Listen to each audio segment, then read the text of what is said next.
ओम शांति। 12 जुलाई 1972 की वाणी आज रिवाइज करेंगे, जिसका शीर्षक है मर्जीवापन की स्मृति से गृहस्थी व प्रवृत्ति की विस्मृति। जैसे हम सब जानते हैं कि हमारे से मेजॉरिटी आत्माएं घर गृहस्थ में रहते हैं, प्रवृत्ति मार्ग में रहते हैं। तो प्रवृत्ति मार्ग में रहते हुए भी हम अपने अंदर ऐसे कौन सी स्मृति लाएंगे ताकि हम कमल पुष्प समान न्यारे और प्यारे बन जाएंगे। उसके ऊपर बाबा ने बताया है, घर गृहस्थ में रहते, प्रवृत्ति में रहते हुए भी कैसे स्वयं को ट्रस्टी समझेंगे। ट्रस्टी समझने से कैसे हमारी वृत्ति में परिवर्तन आएगी, वो भी बताया है। बाबा कहते अपनी वृत्ति भी ऐसे हो कि जैसे चारों ओर की वृत्तियों को आप अपनी तरफ आकर्षित कर सकते हो। तो ये अधर कुमार भाइयों की भट्टी में बाप दादा की पथरामणि थी, तो उसको उन आत्माओं को सामने रखते बाबा ने मुरली चलाई। तो बाबा कहते हैं कि ऐसे मत समझो कि आप अधर कुमार हो। जो भट्टी में जाते हैं, भट्टी से हमारा लक्ष्य क्या रहना चाहिए, भट्टी का, भट्टी से हम क्या प्राप्त करके आए, उसके बारे में बाबा बताए हैं।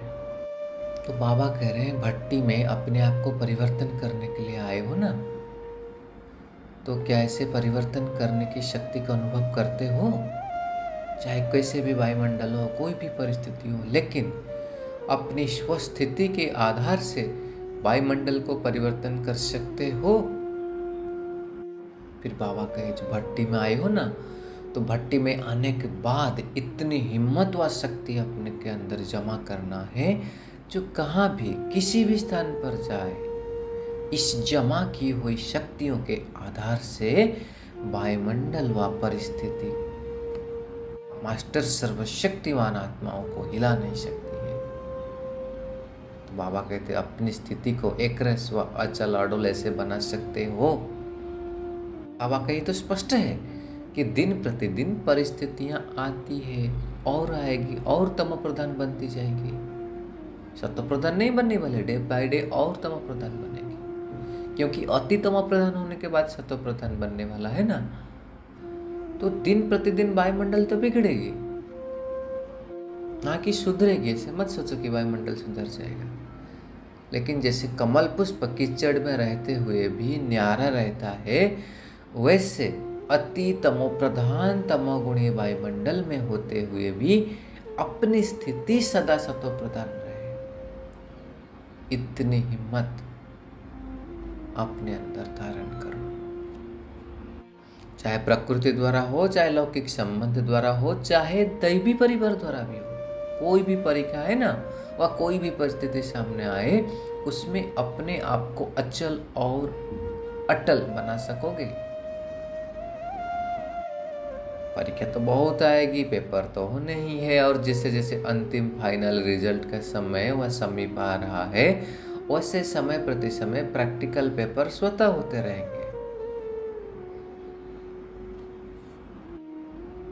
और ड्रामा अनुसार समय प्रति समय हर एक का प्रैक्टिकल पेपर तो होता ही रहता है,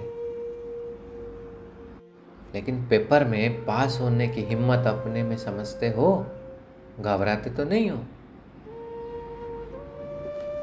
अंगद के माफिक जरा भी अपने बुद्धि को हिलाने वाले नहीं हो। फिर बाबा कहे ये अधर कुमार भाइयों का भट्टी ना, तो क्या स्वयं को अधर कुमार समझते हो? बाबा ने पूछे हैं कि संकल्प व स्मृति में रहती है कि हम अधर कुमार हैं करके। अगर ऐसे समझकर चलते हो तो माना प्रवृत्ति मार्ग में बंधन में बंधी हुई आत्मा समझकर चलते हो। इसलिए बाबा कहते इसी स्मृति से भी परे रहो। अधर कुमार नहीं सोचो, लेकिन सोचो कि मैं ब्रह्मा कुमार हूँ। अब मर्जीबा बन गए तो मर्जीबा जीवन में अधर कुमार का संबंध है क्या? मर्जीबा जीवन में प्रवृत्ति व गृहस्थी है क्या? मर्जीबा जीवन में बाप दादा ने किसी को गृहस्थी बनाकर नहीं दी है। एक बाप और सभी बच्चे। इसमें गृहस्थीपन कहाँ से आया? तो अपने को ब्रह्मा कुमार समझकर चलना है, ना कि अधर कुमार। क्योंकि अधर कुमार सोच के चलने से वैसे ही स्थिति रहती है। वह कहते हैं कि मेरी प्रवृत्ति है या मेरी युगल है, यह स्मृति पीरांग है। युगल को युगल की वृत्ति से देखना, वह घर को अपने प्रवृत्ति की स्मृति से देखना, इसको क्या मर्जीवा कहेंगे? इंपॉर्टेंट बात है। बाबा कहे देखो कि जैसे हर चीज को संभालने के लिए ट्रस्टी मुकर्रर किए जाते हैं ना, यह भी ऐसे समझ कर चलो कि यह जो हद की रचना बाप दादा ने ट्रस्ट बनाकर संभालने के लिए दिए है, वह मेरी रचना नहीं है, लेकिन बाप दादा द्वारा ट्रस्टी बन इसको संभालने के लिए मुझे निमित्त बनाए हैं। इसलिए बाबा कहे कि ट्रस्टीपन में मेरापन नहीं होता है। ट्रस्टी जो होता है ना, वो निमित्त होता है। प्रवृत्ति मार्ग की वृत्ति भी बिल्कुल हो ना हो, जरा भी ना हो कि प्रवृत्ति मार्ग की वृत्ति। और क्या सोचना है? यह सब ईश्वरीय आत्माएं हैं, ना कि मेरे बच्चे हैं। लेकिन मुरली में बाबा ने बताया था 71 की मुरली में कि अपने घर को घर मत समझो, ये समझो आपका सेवा स्थान है। आपका घर तो मधुबन है, तो सेवा स्थान समझ कर चलो। और हर एक बच्चे बाबा के बच्चे हैं। तो बाबा ने कहे, एग्जाम्पल दिए कि क्या बाप दादा ने छोटे बच्चों की पालना करते हुए ईश्वरीय कार्य के निमित्त नहीं बना?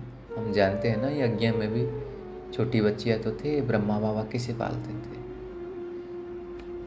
बाबा कहे वैसे ही छोटे छोटे बच्चे हो या बड़े हो, जिन्हों के प्रति भी बाप दादा द्वारा निमित्त बने हो ना, उन आत्माओं के प्रति भी यह वृत्ति रहनी चाहिए कि कौन है?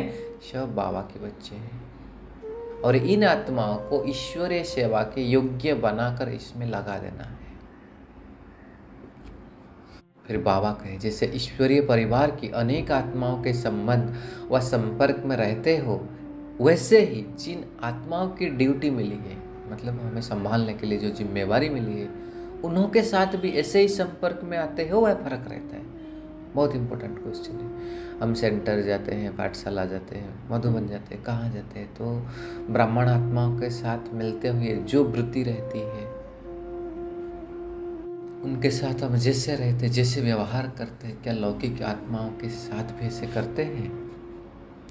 इसलिए बाबा कहे कि समय प्रति समय स्थिति और वृत्ति ऊंची होती जा रही है ना, और जब तक समय के प्रमाण अपनी स्थिति और वृत्ति को ऊंचा नहीं बनाया है, वह परिवर्तन नहीं लाया है, तब तक ऊंच पद कैसे पाएंगे? फिर बाबा ने साकार बाबा का एग्जाम्पल दिया कि देखो, साकार बाबा ने लौकिक संबंध की वृत्ति दृष्टि व स्वप्न में कभी रहते थे क्या? जानते हैं ना बाबा ने कितने न्यारे रहते थे। तो बाबा कहते हैं आप लोगों को भी साथ रहते हुए इसी स्मृति और वृत्ति में चलने की हिम्मत रखनी है। जैसे भट्टी में आए ना परिवर्तन करने के लिए, तो भट्टी में पड़ने से हर एक वस्तु का रूप परिवर्तन हो जाता है। वैसे इस भट्टी में मैं प्रवृत्ति मार्ग वाला हूँ, मैं अधर कुमार हूँ, इसी स्मृति को भी समाप्त करके यह समझना है कि मैं ब्रह्मा कुमार हूँ और निमित्त बनी हुई आत्माओं की सेवा करने के लिए ट्रस्टी हूँ। यह बाबा ने पक्का करा रहे हैं। और बाबा करे इसी स्मृति को मजबूत करके जाना, यह है भट्टी का परिवर्तन। फिर बाबा कहे कि अभी प्रवृत्ति नहीं समझना, लेकिन इस गृहस्थीपन की वृत्ति से पर वृत्ति अर्थात दूर, गृहस्थी की वृत्ति से परे। ऐसी अवस्था बना कर जाने से ही अज्ञानी आत्माएं भी आपकी चलन से, आपकी बोल से, नैनों से जो न्यारी और प्यारी स्थिति गाई जाती है, उसका अनुभव कर सकेंगे। बाबा रिजल्ट बता रहे कि अब तक दुनिया के बीच में रहते हुए दुनिया वालों को न्यारी और न्यारी स्थिति का अनुभव नहीं करा पाते, क्योंकि अपने वृत्ति इतनी न्यारी नहीं बनी है। न्यारी ना बनने के कारण इतने प्यारी भी नहीं बने हो। और प्यारी चीज़ जो होती है ना वो स्वतः ही आकर्षण करती है। तो दुनिया के बीच रहते हुए भी ऐसी न्यारी स्थिति बनाएंगे तो प्यारी स्वतः बन जाएंगे। हमको प्यारी बनने का पुरुषार्थ नहीं करना है, सिर्फ न्यारी बनने का पुरुषार्थ करना। ऑटोमेटिकली सबकी प्यारी हो जाएगी, क्योंकि जब न्यारे बनेंगे, एक बाप का प्यारे बनेंगे ना, तो दुनिया वालों की ऑटोमेटिकली हम प्यारी बन जाएंगे। अब करें ऐसी प्यारी स्थिति अनेक आत्माओं को आपकी तरफ स्वतः आकर्षण करेगी। इसलिए बाबा कहे अब उस श्रेष्ठ स्थिति को कर्म में प्रत्यक्ष रूप में लाओ। दुनिया के बीच अलौकिकता दिखाई दे। कभी भी दूर से आप लोगों को देखते अलौकिकता का अनुभव करते हैं या साधारण समझते हैं? ये बहुत इंपॉर्टेंट क्वेश्चन है। हमें देख करके दूसरा साधारण समझते हैं, कुछ अलौकिकता का अनुभव होता है। प्रैक्टिकल जीवन का इतना प्रभाव है जो कोई भी देख कर समझे कि यह तो कोई विशेष आत्माएं हैं।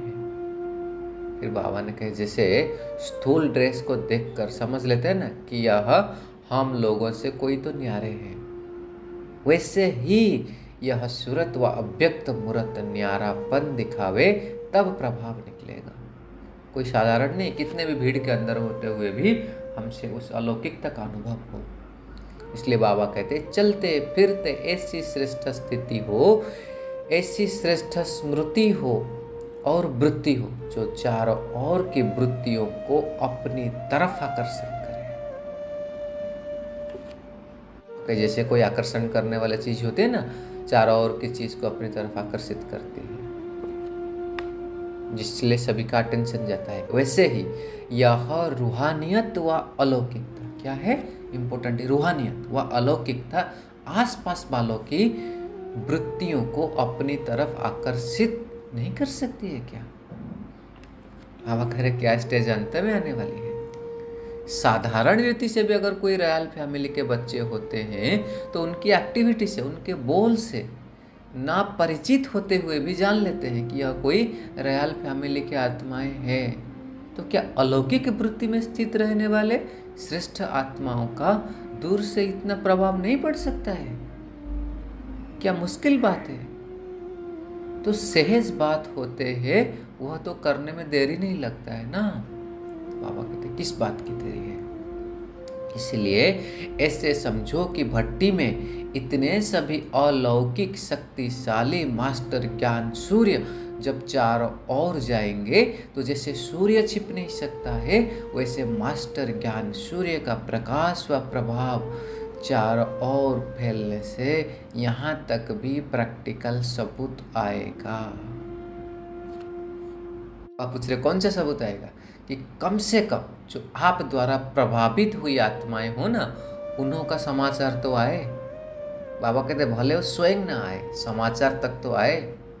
हर एक तरफ जाकर प्रभाव डाले तो कितने समाचार पत्र आएंगे? ऐसा सबूत देंगे? बाबा पूछ रहे। वह जैसे भट्टी करके जाते हो, कुछ समय प्रभावशाली रहते फिर प्रभाव से निकल जाते हैं। इसलिए बाबा कहते इस बार ऐसे टारगेट लो। बाबा करे बाप तो सदैव उम्मीदवार ही रहते हैं ना कि बच्चों के रिजल्ट देखने के लिए बाबा कितने उम्मीदवार रहते हैं। तो फिर बाबा कहे कि वरदान भूमि में वरदान की प्राप्ति जो की है ना, उन पर प्राप्त हुए वरदानों से अब वरदान मूर्त बनकर निकलना है। कोई भी आत्मा संबंध व संपर्क में आए तो महादानी और महावरदानी इसी स्मृति में रहते हुए हर आत्मा को कुछ न कुछ प्राप्ति जरूर करानी है। क्या है? हम है महादानी, हमें वरदानी, तो हमसे दूसरे आत्मा को कुछ न कुछ प्राप्ति हो। कोई भी आत्मा खाली हाथ नहीं जानी चाहिए। आप तो महादानी हो ना। बाबा कहे उस दान को संभालते हो नहीं संभालते हो उनकी तकदीर हुई। आप तो महादानी बन अपना कर्तव्य करते रहो और उसी कल्याणकारी वृत्ति और दृष्टि से करो कि मैं विश्व कल्याणकारी हूँ, महादानी हूँ, वरदानी हूँ। इसी पावरफुल वृत्ति में रहने से आत्माओं का परिवर्तन कर सकेंगे। इसलिए बाबा कहे अब भी अपनी वृत्ति को पावरफुल बनाओ। तो ये थी बाबा की आज की समझानी। तो हमें भी सदा स्वयं को ऐसे निमित्त ट्रस्टी समझ करके रहना है और ये स्वमान में रहना है कि मैं वरदानी हूँ, महादानी हूँ, विश्व कल्याणकारी हूँ। मुझसे हर एक आत्मा को कुछ ना कुछ मिलता जाए। और घर गृहस्थ में रहते हुए भी जिसके साथ हम रहते हैं उन संबंधियों को उसी दृष्टि से देखना है, उसी हिसाब से व्यवहार करना है जैसे हम सेंटर पर करते हैं या पाठशाला में करते हैं। मतलब उस अलौकिकता और रूहानियत हमसे दिखाई दे जिससे अनेक सारे आत्माएं आकर्षित हो। अच्छा जी, ओम शांति। शुक्रिया, शुक्रिया।